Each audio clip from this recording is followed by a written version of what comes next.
আসসালামু আলাইকুম। আজকে আমি আপনাদেরকে তেলাপিয়া মাছ ভেজে দেখাবো। যারা মাছ খেতে লাইক করেন না, যে কোনো মাছ এইভাবে ভেজে খেতে পারেন, অসাধারণ টেস্টি হয় খেতে। চলুন দেখে নেওয়া যাক আজকে আমি কীভাবে মাছটা ফ্রাই করি। এখানে একটি তেলাপিয়া মাছ ভালোভাবে কেটে দিয়ে পরিষ্কার করে নিয়েছি। মিডিয়াম সাইজের একটি মাছ নিয়েছি। মাছটাকে এখন এইভাবে ছুরি দিয়ে চিড়ে নেব। অবশ্যই মাছটাকে এইভাবে চিড়ে নিতে হবে, এতে করে মশলাগুলো ভালোভাবে ভিতর থেকে ঢুকবে।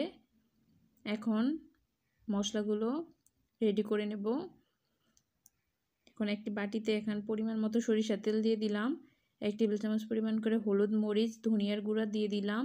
1 টেবিল চামচ পরিমাণ আদা রসুনের পেস্ট দিয়ে দিলাম। আর হাফ টেবিল চামচ পরিমাণের মতো লেবুর রস দিয়ে দিলাম। স্বাদ মতো লবণ দিয়ে ভালোভাবে মশলাটাকে মিক্স করে নেব। মশলাটা রেডি হয়ে গেলে এখন মাছের গায়ে ভালোভাবে মাখিয়ে নেব। এপাশ ওপাশ করে ভালোভাবে মশলাটা মাখিয়ে নেব। মাখানো হয়ে গেলে 1 ঘন্টার মতো রেস্টে রেখে দেব।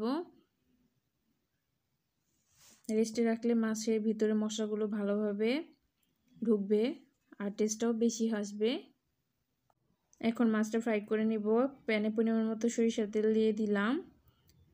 3 মিনিটের মতো মিডিয়াম আঁচে রেখে মাছটাকে ভেজে নেব এপাশ ওপাশ করে। দুপাশ ভালোভাবে ভাজা হয়ে গেলে এখন এখানে 2টো পেঁয়াজ কুচি, 3-4টা কাঁচামরিচ মাঝখান থেকে ফালি করে দিয়ে দিলাম। এগুলো এখন ভেজে নেব হালকা ব্রাউন করে। মাছটা ভালোভাবে ভাজা হয়ে গেলে মাছটা উঠিয়ে নেব। অবশ্যই গ্যাসের ফ্লেমটা মিডিয়াম আঁচে রেখে মাছটাকে ভেজে নিতে হবে, এতে করে মাছটা ভালোভাবে ক্রিস্পি হবে আর খেতেও সুস্বাদু হবে। পেঁয়াজগুলো এখন উঠিয়ে নেব ভাজা হয়ে গেলে। মাছটা এখন পরিবেশন করে দেখাচ্ছি। দেখতে পাচ্ছেন কতটা লোভনীয় লাগছে, এটা খেতেও অসাধারণ টেস্ট।